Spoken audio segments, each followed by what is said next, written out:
अस्सलाम वालेकुम। Welcome to study zone. हमने फाइलम को स्टार्ट लिया हुआ था। लास्ट लेक्चर में हमने फाइलम पोरीफेरा को डिटेल्ड स्टडी किया and in our today lecture we will talk about phylum Cnidaria. Cnidaria जो है ये एक ग्रीक वर्ड नाइट से निकला है जिसका मतलब है नेटल।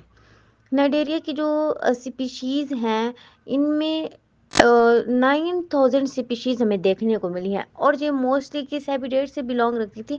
ये मोस्टली मैरीन थी और ये कोरल रीफ में बड़ी इम्पोर्टेंट इनका रोल रहा। कोरल रीफ जो है एक रीच होता है या माउंट होता है लाइमस्टोन का जो कि अपर सरफेस या सी की सरफेस के साथ प्रेजेंट होता है, जो कि कैल्शियम कार्बोनेट्स की सिक्रीशन के बाद बनता है। कोरल रीफ जो हैं ये इकोसिस्टम्स की तरह पाए जाते हैं। नाइडेरियंस जो हैं इनको स्टिंगर्स भी कहा जाता है, इसलिए क्योंकि इनके पास टेंटिकल इनके माउथ के करीब प्रेजेंट होते हैं, इसीलिए उन सेल्स को स्टिंगिंग सेल्स कहा जाता है जिनको नाइडोब्लास्ट या नाइडोसाइट्स भी कहते हैं और ये फर्दर फिर निमेटोसिट्स से बने हुए होते हैं। फाइलम नाइडेरिया का जो पुराना नाम है इसे सोलेंट्रेटा भी कहा जाता है। नेक्स्ट अगर हम इनके करेक्टरिस्टिक्स को देखें तो सबसे पहले हमें इनकी सिमेट्री देखने को मिलती है। इनके पास रेडियल सिमेट्री भी होती है, बाई रेडियल सिमेट्री भी होती है। बाई रेडियल सिमेट्री से मुराद ये है कि ये रेडियल सिमेट्री के अंदर ही की गई मॉडिफिकेशन है जिसमें प्लेन जो है वो सेंट्रल एक्सिस से तो गुजर रहा होगा और वो मिरर इमेज में भी डिवाइड हो रहा होगा, लेकिन ये तब होगा जब जो स्पीशीज हैं वो पेयर स्ट्रक्चर में प्रेजेंट हो और ये बेसिकली रेडियल एनिमल में देखने को मिलती हैं। ये बायलैटरल सिमेट्री के लिहाज से डिफरेंट होते हैं। ये डोर्सल या वेंट्रल इनके पास सरफेसेस तो प्रेजेंट होती हैं लेकिन वो डिफरेंशिएटेड नहीं होती।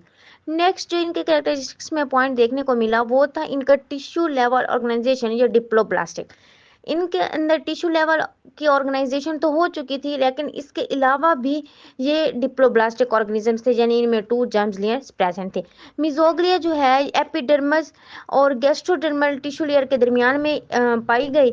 फिर आ जाता है गैस्ट्रोवेस्कुलर कैविटी भी इनके अंदर प्रेजेंट थी। एक डाइजेस्टिव कैविटी को कहा जाता है गैस्ट्रोवेस्कुलर कैविटी, जिसमें माउथ और एनस प्रेजेंट होते हैं दोनों एंड्स पे।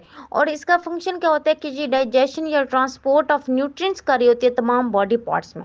इनके नर्वस सिस्टम की बात करें तो जो इनका नर्वस सिस्टम है वो डिफ्यूज नर्वस सिस्टम है, यानी इनमें नर्व नेट के फॉर्म में हमें ये सिस्टम देखने को मिलता है। स्कैटर्ड है, इसके अंदर कोई ऐसा सेंट्रल एक्सेस नहीं है जिससे कहा जा सके कि ये एक ऑर्गेनाइज्ड नर्वस सिस्टम है।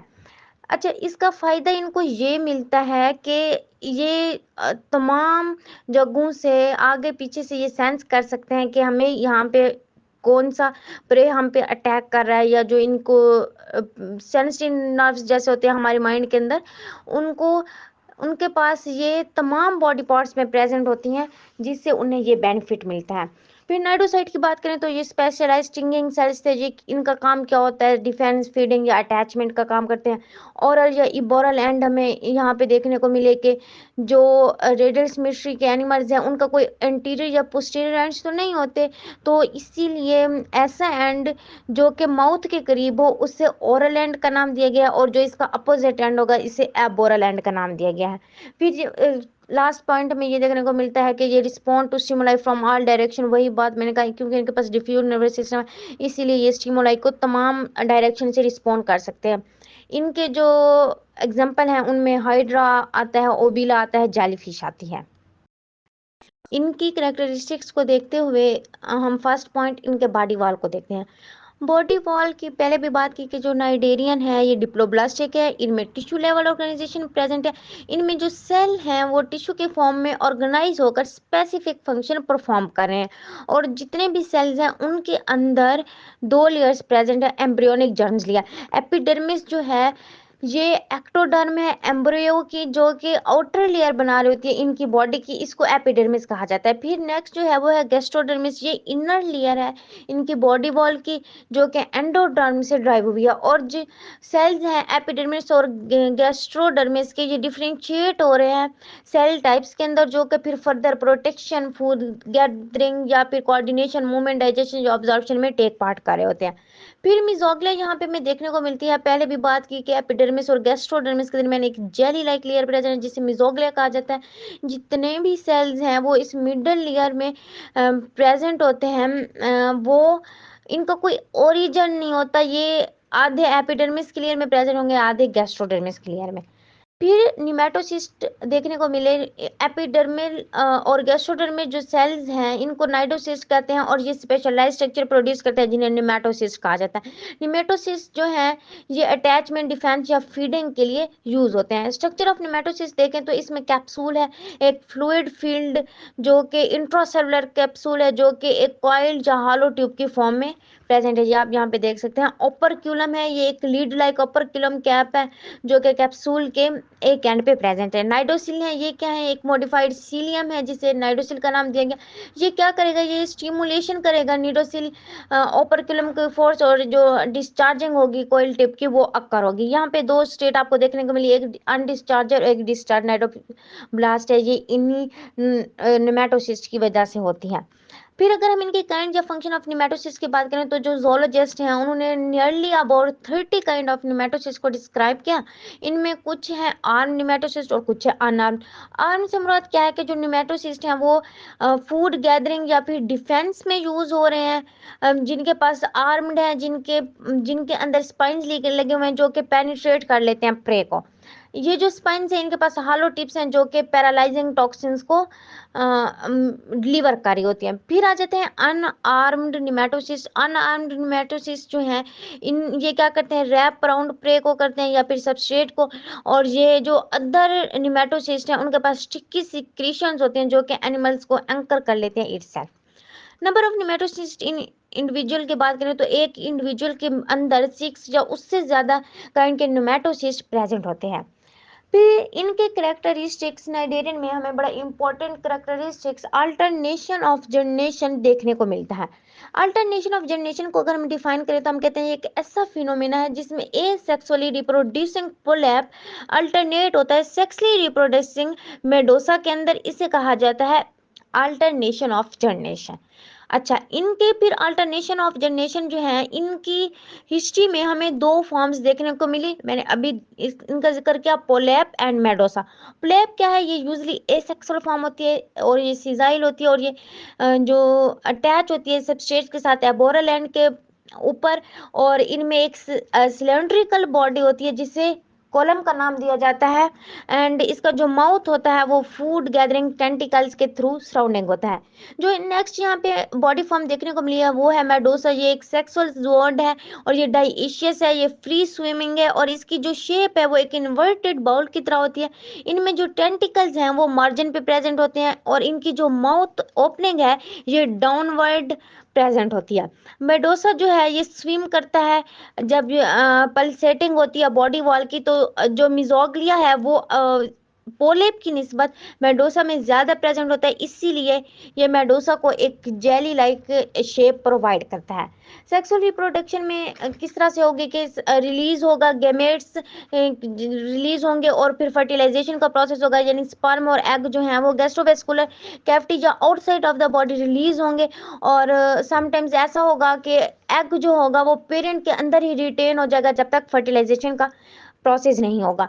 इनमें अल्टरनेशन ऑफ जनरेशन किस तरह से होती है कि प्लेनुला लार्वा एक स्टेज बनती है, ब्लास्टोला जो है वो डेवलपमेंट के प्रोसेस में ही बन जाता है और माइग्रेट कर जाता है सरफेस सेल को इंटीरियर एम्ब्रियो की तरफ। लेकिन ये जो एम्ब्रियो है ये इलोंगेट होकर एक सिलिएटेड फ्री स्विमिंग लार्वा बनाता है जिसे प्लेनुला का नाम दिया जाता है।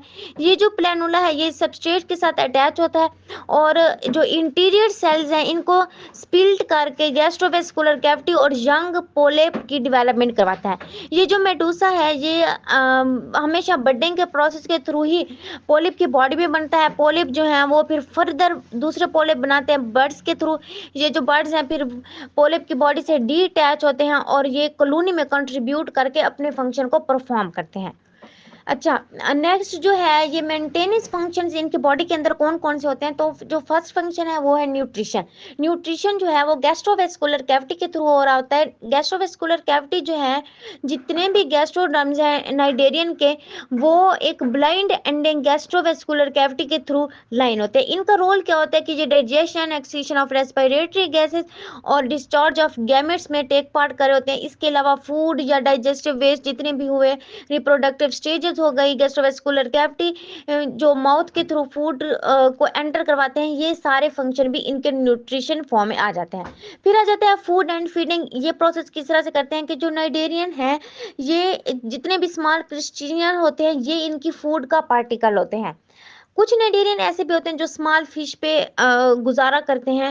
न्यूमेटोसिस जो है वो इंटेगल कर लेते हैं, पैरालाइज कर लेते हैं उनकी बॉडी को, जो प्रे होता है फिश का प्रे। और फिर ये कॉन्ट्रैक्टाइल सेल जो है टेंटिकल्स के अंदर, ये टेंटिकल्स को शॉर्ट कर लेते हैं, जिसकी वजह से जो फूड है वो माउथ की तरफ आ जाती है।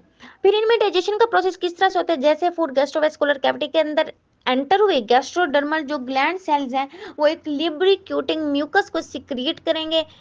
जितने सेल गैस्ट्रोडर्मल सेल्स हैं वो फिर न्यूट्रिटिव मस्कुलर सेल जो हैं उनको पार्शियली डाइजेस्टेड फूड को कहेंगे कि इनको पार्शियली डाइजेस्ट करें, जहाँ पे जाके जो डाइजेशन का प्रोसेस है वो जाके कंप्लीट होगा। फिर मूवमेंट किस तरह से होगी कि हाइड्रोस्टैटिक जो स्केलेटन है उनकी बॉडी के अंदर कैविटी के थ्रू कॉन्ट्रैक्टाइल वैक्यूल्स जो है इनके बॉडी में एलिमेंट्स हैं, वो एक्टिव होंगे या इनएक्टिव होंगे, वो बॉडी फ्लूइड्स को अगेंस्ट या नियर द बॉडी करेंगे और इनमें जो मूवमेंट है वो टेक प्लेस होगी। लोकोमोशन जो है पुलैप की, वो किस तरह से होगी कि जब पुलैप जो है अपना माउथ क्लोज कर लेगा वाटर के करीब, लॉन्गिट्यूडनल एपिथेलियल मसल जो है वो एक साइड ऑफ द बॉडी हो जाएंगे और जो पुलैप है वो towards the other side bend हो जाएगा। इसी तरह से वो अपनी मूवमेंट को शो करेगा। पोलिप जो है इसके पास लोकोमोशन के लिए बहुत सी फॉर्म होती हैं। जैसे कभी ये होता है कि सोमरसाल्टिंग, जैसे कलाबाजी खाना, फ्रॉम बेस टू टेंटिकल्स। इस तरह से वो इधर उधर घूम फिर कर डिफरेंट तरीके से यानी अपनी जो लोकोमोशन है उसको परफॉर्म कर होता है। ग्लाइडिंग या वॉकिंग बाय पोलिप, पोलिप जो होते हैं वो ग्लाइडिंग या वॉकिंग के थ्रू भी सबस्ट्रेट की सरफेस पे टेंटिकल्स के थ्रू अटैच हो जाते हैं। समटाइम्स ऐसा होता है वो स्विमिंग या फ्लोटिंग के प्रोसेस के थ्रू भी अपने अटैचमेंट सबस्ट्रेट के साथ कर रहे होते हैं। फिर यहाँ पे नर्व सेल्स किस तरह से हैं, नर्व सेल्स जो हैं वो एपिडर्मिस के नीचे प्रेजेंट होते हैं और ये मिजोग्लिया के करीब होते हैं। ये इंटरकनेक्टेड होते हैं डायमेंशनल नर्व नेट के साथ और इनमें जो नर्व है वो कंडक्ट कर होती है, नर्व इम्पल्सेस इनकी बॉडी को रिस्पॉन्स करती है जो लोकलाइज स्टिमुलस होता है। यानी इनके पास भी कोई स्पेसिफिक नर्वस सिस्टम नहीं है, यानी इनके पास भी डिफ्यूज नर्वस सिस्टम है। फिर एक्सक्रीशन किस तरह से होती है कि जो नाइडेरियंस हैं इनके पास लार्ज सरफेस वॉल्यूम रेशियो होती है और जितने भी सेल्स हैं वो बॉडी सरफेस से ऑक्सीजन, कार्बन डाइऑक्साइड और नाइट्रोजन वेस्ट को डिफ्यूजन के प्रोसेस के थ्रू डिस्चार्ज कर रहे होते हैं। तो ये थे नाइडेरियन के कुछ जनरल से कैरेक्टरिस्टिक्स। नेक्स्ट लेक्चर में हम इनकी क्लासेस को देखेंगे। आई होप सो कि आपको इस लेक्चर की क्लियर अंडरस्टैंडिंग हो गई होगी। Thanks for watching my lecture.